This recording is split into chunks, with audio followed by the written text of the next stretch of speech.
Hello po, kumusta po sa mga Libra? Ito po ay timeless na mga mensahe po mula sa angelic realm, divine beings, holy angels, holy spirits, para po sa mga Libra. Ano pong blessing o miracle ang darating po or matatanggap unexpectedly next week. So timeless po ito kung kailan niyo po ito mapanood next week po. Okay, sa susunod na linggo. Next week, timeless para po sa collective, sa mga Libra, at pati na rin po sa mga cross-watchers. Okay? Para po sa mga Libra at mga cross-watchers. Blessing o milagro. Biyaya o milagro. Six of Swords. Wow. Six of Swords.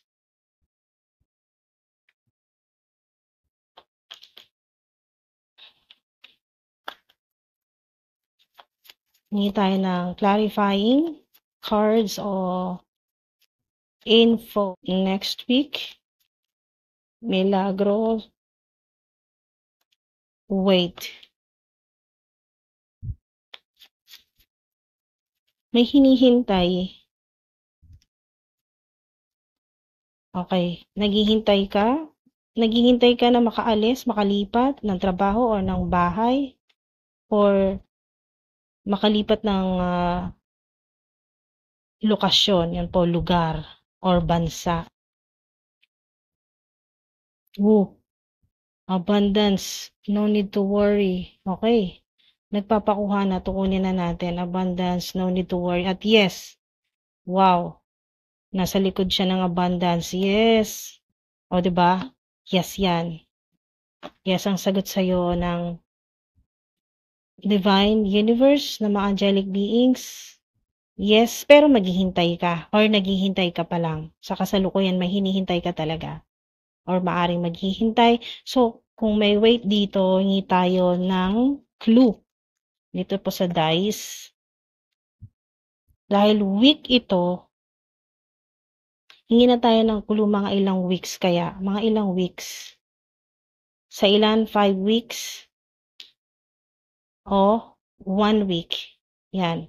1, 2, 5. Yan. 1, isang linggo hanggang 5 linggo. 1 to 5 weeks. Hintay po kayo. May magbabago talaga. Transition ito or pag-exit na sa malaking problema. Nandito rin po kasi yung problem solving o panibagong journey to ng buhay mo or ng career. May kinalaman sa abundance. Kaya huwag ka na mag-alala. No need to worry.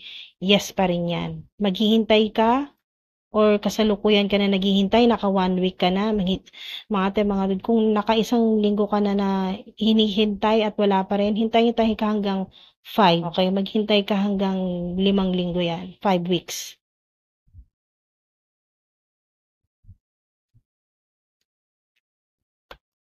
Abundance, may abundance sa inyo. Kung saan ka mapupunta, kung saan ka makarating or makalipat, nakasunod sa'yo itong abundance or doon mo matatagpuan yung abundance na hinahanap or hinihintay mo. Yes, yan. Definitely, yes. Kasi, yes card din po ang Six of Swords na upright. Yes, yan.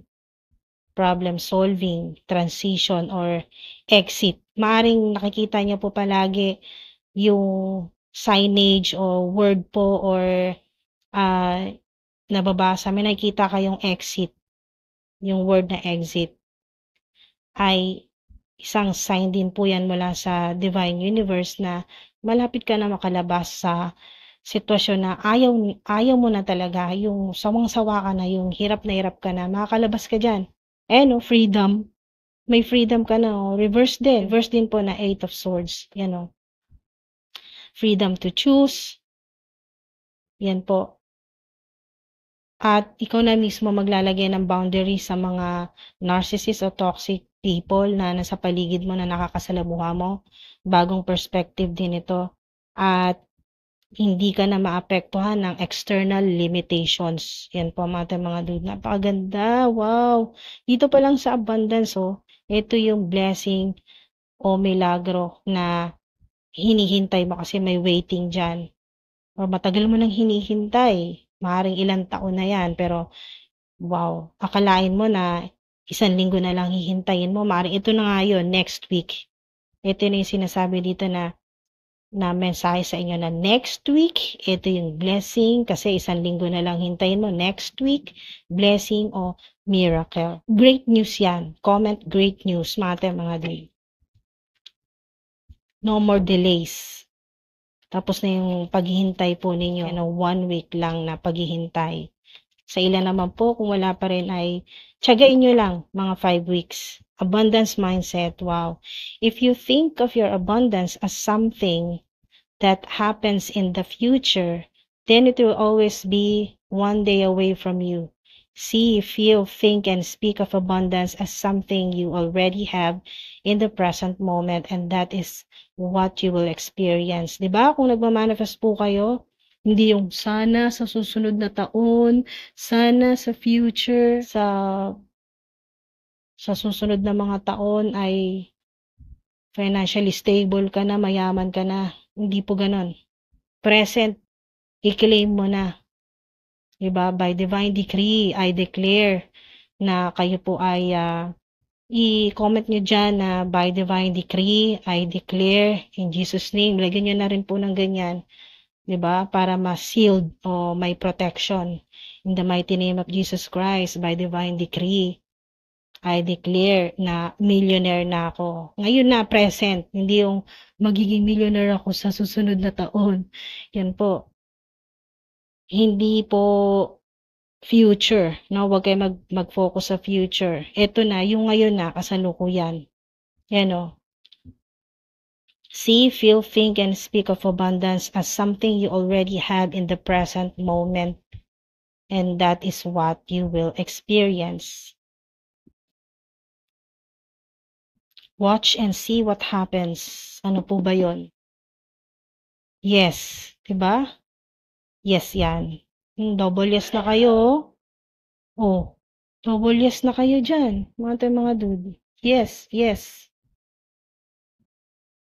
Ito yung milagro na makikita mo talaga.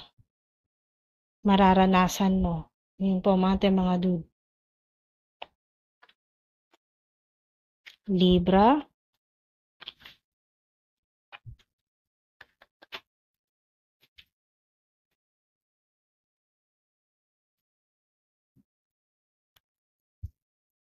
Libra. Ano pong mensahe? Holy Angels, Holy Spirits. Magic. Wow. Candles. May kinalaman sa mga kandila. Magic ay manifestation din po yan. Maaring dito magsimula yung ma-unlock po ninyo.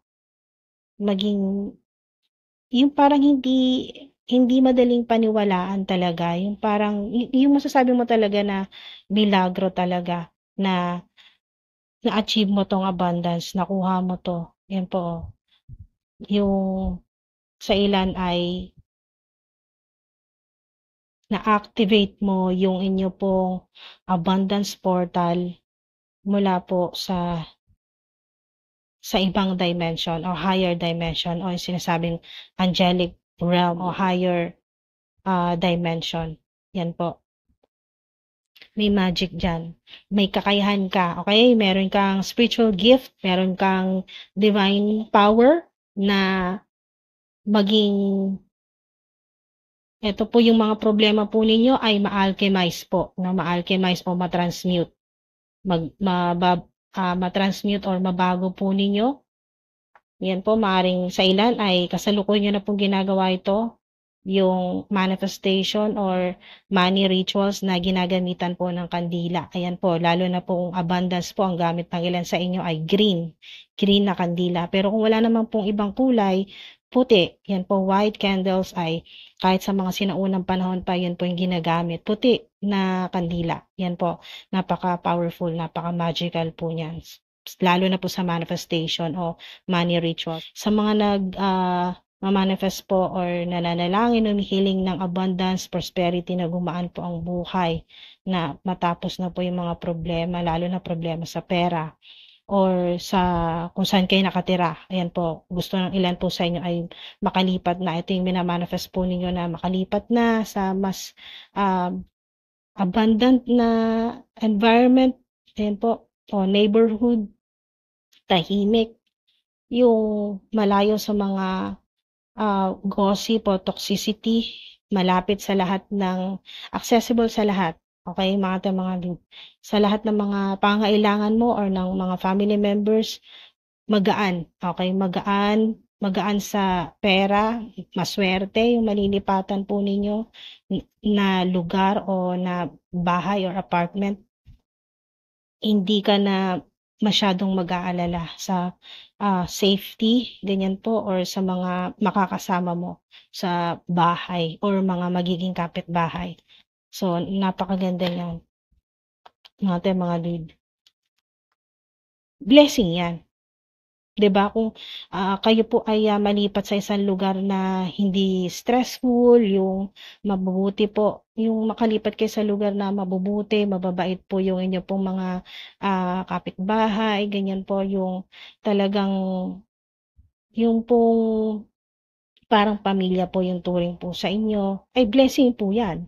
Safe din po kayo, safe din po yung kung meron po kayong anak na nag-aaral, safe din po yung pagbibiyahe po ng inyong pong anak or yung paglalakad po papunta galing sa school, pauwi po ng bahay, ganyan po yung hindi ka nag-aalala na may gagawa na hindi maganda.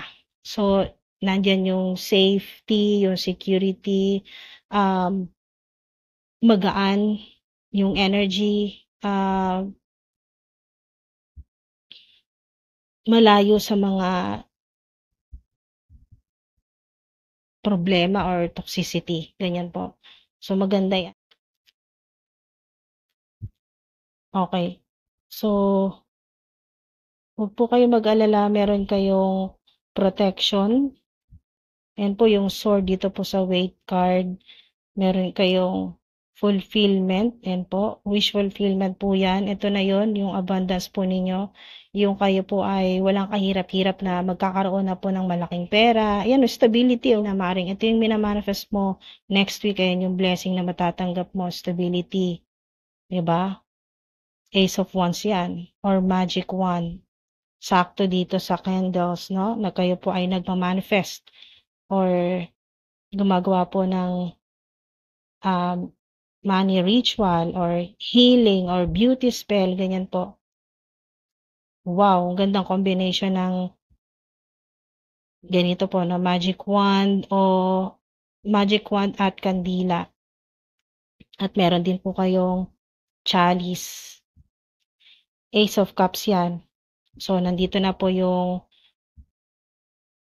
healing, yung purification, cleansing, abundance, overflowing. Ito po yung sign din po ng windfall of abundance or windfall of money. Protection din po. Foundation, homeland. Yan po, maaring kayo po ay, sa ilan yung mga nasa ibang bansa po ay matutuloy na po yung bakasyon po ninyo or yung pag-uwi po ninyo sa inyong homeland or sa ilan naman po ay lilipat or aalis na po kayo sa inyong homeland, mapupunta po kayo sa ibang lugar or sa ibang bansa. Okay. Exit or moving beyond, pwede rin po mga dudes sa ilan na may kakayahan po kayo spiritual gift na kayo po ay mag-astral travel or makapunta po sa iba't ibang dimension. Yan po, or higher dimension sa ilan. Nakapag-travel po kayo. At safe po yung travel po ninyo, astral travel ng ilan, safe dahil meron ka talagang guardian angel na nakaprotekta sa'yo kahit saan kang dimension makapunta. Okay, kahit saang dimension ka makarating ay meron talagang isang guardian angel na nakaprotekta, nakagabay sa'yo. Maaring sa ilan ay meron kayong laging kasama na bata, okay, or anak. Sa ilan, kung kayo po ay nagta-travel or lilipat, maaring ang ilan sa inyo ay solo parent po kayo, single mom, single dad, yung biyahe po ninyo, huwag kayong mag-alala, safe po. Yung paglipat po ninyo, safe yan. Extremely protected po kayo. Kayo po ay kahit saan magbiyahe or kahit saan po kayo pumunta ay ligtas po kayo. May mga angelic beings na pumoprotekta po sa inyo.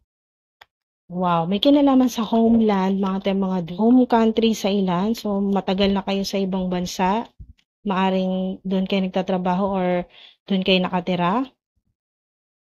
At maaring sign na ito na matuloy na po, yes yan, ang inyo pong bakasyon or sa ilan na gusto niyo na pong mag for good po dito, umuwi na po dito sa inyong homeland, home country dito po sa Pinas, ay ayan po ay magandang sign o confirmation na makakauwi ng ligtas at ng maayos po. Yan po, na mase-settle kung ano yung mga kailangan po ninyong tapusin, kung ano yung mga kailangan po ninyong makuha, ayan po sa inyong company or maaring pera ito kasi abundance. So, may malaki kang makukuha at hindi ka uuwi na zero. Yan po, dito po sa Pinas. So, magandang simula. Yan po, transition. Wow, bagong journey. Alchemist, 'di ba? Anong sabi sa inyo kanina ng mga divine beings? Kayo po ay magaling na alchemist kasi na-alchemize po ninyo or natatransmute po ninyo yung mga problema or toxicity na nangyayari sa buhay po ninyo, na-alchemize nyo po ito na maging abundance po ninyo or maging good fortune po ninyo. Wow. So, alchemist po kayo, confirmation yan, lalo na lumabas itong meron kayong kakayahan, spiritual gift na i-transmute ang mga negativity at maging positive at kayo po ay mapakinabangan po ninyo yan. Maging healing po ninyo, beauty, longevity, abundance, prosperity, good luck po ninyo, healing, protection. Basta lahat po ng hindi magandang energy, yan po, lalo na hindi mo energy na negative or evil energy yan, natatransmute nyo po dahil alchemist po kayo. So, mahilig kayo sa mga herbs, spices, ganyan po, mga herbal medicine, interesado kayo sa mga herbs, sa mga spices, o mga gulay, mahilig ka sa gulay, mahilig ka sa mga prutas, sa mga dahon-dahon, ganyan po. Sa ilan ay marunong ka or may kakayahan kang gumawa ng mga katulad po ng mga spices po na ginagawa, no, dinidiktik po, no, ginagawa, pinipino, yan po, na ginagawang incense na mula po sa nature. Yan po, mga spices or herbs. Yan po. Magaling po kayong cook, isang confirmation din po yan, magaling kang magluto, napakasarap mong magluto, at lahat ng niluluto mo ay talagang may soul or may love. Yan po, na nakakatulong po sa mga nakakakain ng niluluto po ninyo na maging healthy, na gumaling po sa karamdaman, na ma-uplift yung energy, yan po, tumaas po yung vibrational energy, gumaan ang pakiramdam, masolusyonan yung mga problema, maka-attract ng abundance o ng pera, ganyan po. So, napakagaling po ninyong alchemist. Yung cooking ay talagang nasa puso po ninyo yan. Dahil nga sa may connection yan dito sa inyo pong magic. Yan po, pagiging magical o yung supernatural na divine power po ninyo. Yan po, yung pagiging alchemist po ninyo. Talagang konektado yung pagluluto po ninyo or pagbe-bake. Basta nagluluto. Yan po, mga dude. Mahilig kang magluto, masarap kang magluto, ganyan po. At nalalagyan mo siya ng napaka magical or yung napakagandang energy, napakagaan na nakakatulong talaga sa healing, sa protection, sa abundance, mag-attract ng abundance. Wow. Additional po na mensahe. O, diba? Yes. Yes. Confirmation yan dito sa mga sinabi dito ng mga angelic beings. Tungkol sa mga sinabi dito ay yes yan. So, yan po, confirmation po. Diba? Kung naghihintay ka ng confirmation, yan po. Comment yes to affirm, mga dude. Yes lang, pwede na po yan pang amplify ng high vibrational energy ng reading po ninyo, ng portal po ninyo. Sa inyo po yan, mga dude. Wow. It will bring good luck, 'di ba? It will bring good luck. Ano man yung ginagawa mo or kung ano man yung mga magiging decision mo next week, yan po ay mag-a-attract ng abundance, ng solusyon sa problema mo, ng healing, ng protection, ng stability. Huwag niyong kalimutan 'to, stability. Wow, mga ate, mga dude, ano? Wow, magic. May connection sa magic wand, chalice, yan po, kandila, boat or barko, ayan po, or travel po ito overseas, 'no, sa ibang bansa. It will bring good luck, yes, yan. Wow! Mga ate, mga dude, sana may nakuha po kayo dito, makatulong po sa inyo, magbigay po ng clarity or epiphany or aha moment sa inyo. Next week ay matanggap niyo ng mga blessings o miracles na para po sa inyo. Deserve po ninyo yan, mga ate, mga dude. Deserve niyo po na maging abundant, na maging mayaman. Yan po, mga ate, mga dude. Na matapos na yung paghihintay po ninyo, mag-manifest na yung inyo pong mga hinihiling. Yan po, wish fulfillment kasi itong chalice. At makarating na kayo sa kung saan po ninyo ah, makukuha talaga ang happiness, yung abundance, yung security at stability. Yan po, mga dude, maraming salamat po. Ingat po kayo palagi. Thank you po sa oras at sa divine energy po ninyo. Maraming salamat po sa mga Libra, pati na rin po sa mga cross watchers. Thank you po. Hanggang sa susunod po.